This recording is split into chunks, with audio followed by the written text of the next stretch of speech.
Welcome to this week's Investor Update. I'm Nicole Hoare, Business Development Manager here at Century 21 Novocastrian, bringing our Newcastle and Lake Macquarie investors up to date with our tips, tricks and strategies on how you can maximise your return on your investment. Today I'm going to cover a couple of things. So you will hear from me monthly in regards to what's happened with our previous month. But today I just want to give you two tips in preparation for the end of financial year. It is fast approaching, but before I give you those tips, let's just have a chat about what's happening in the last 30 days in the property management department. So our team for the last 30 days actually had 91 inspections scheduled. Out of those 91 inspections, there were 643 tenants who registered to inspect those properties, and we received 376 applications. Out of those applications, we actually had 33 properties leased. Now, our average rental return on those properties was $646.60. Now, as an office, our average days on market is sitting just over 11. Now, bear in mind that's for the last 30 days, so that does fluctuate slightly up, slightly back down.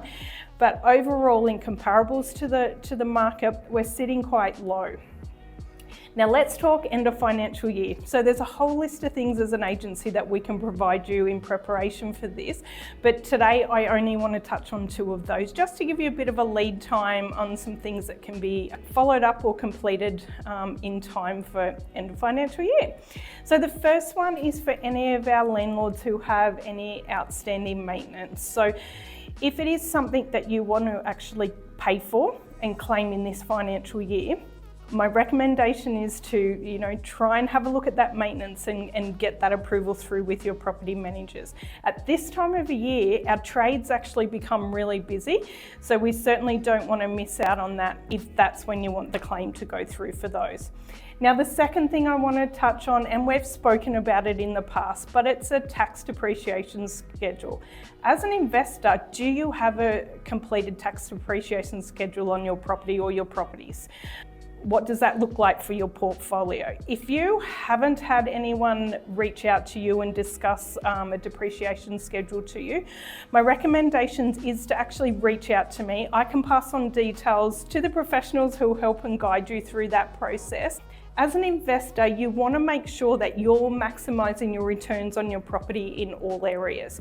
So with the tax depreciation schedule, your renovations and your home improvements, they're not typically claimed immediately, but you can generally declaim that depreciation in the future.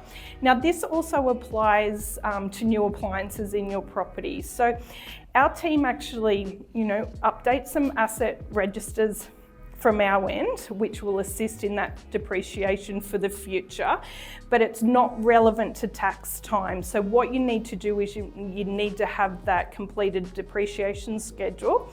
So again, please reach out to me and I can pass on your details or connect you with the right professionals in that field. Now that brings me to this week's investor update. We'll have a look at some more tips coming into the new financial year. I'm Nicole Hoare, Business Development Manager here at Century 21, and we're looking forward to working with you.